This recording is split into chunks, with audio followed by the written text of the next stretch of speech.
ஆடி மாத பண்டிகைக்கு அம்மனுக்கு மாவு லட்டு எப்படி செய்யலாங்கிறத இந்த வீடியோவில் பார்க்கலாம் வாங்க.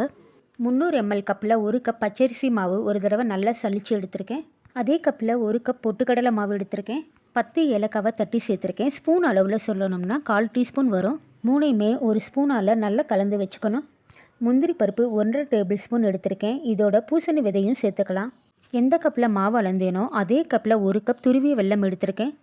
அதே கப்பில் 1/2 கப் அதாவது 150 ml தண்ணி சேர்க்குறேன். வெல்லத்தில் தூசி மண் எதுவும் இல்லாமல் இருக்க ஒரு தடவை வடிகட்டிட்டு அடுப்பில் வைக்கிறேன்.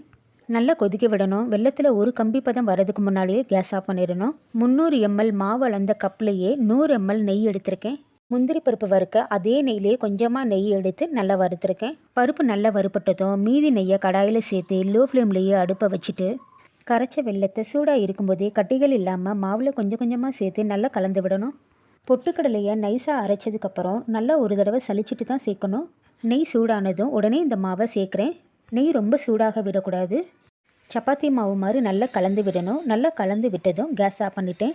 சூடு ஆறுனதும் கை பொறுக்கிற சூடில் இருக்கிறப்ப முந்திரி பருப்பு ஒவ்வொரு உருண்டையிலையும் சமமாக கிடைக்கிற மாதிரி நல்லா ஒரு தடவை கையால் பிசைஞ்சு விட்டு உருண்டை பிடிக்கணும். வெல்லத்தில் ஒரு கம்பி பதம் கூட வரவிடக்கூடாது. அந்த மாதிரி செஞ்சோம்னா உருண்டை ரொம்ப கெட்டியாக இருக்கும்.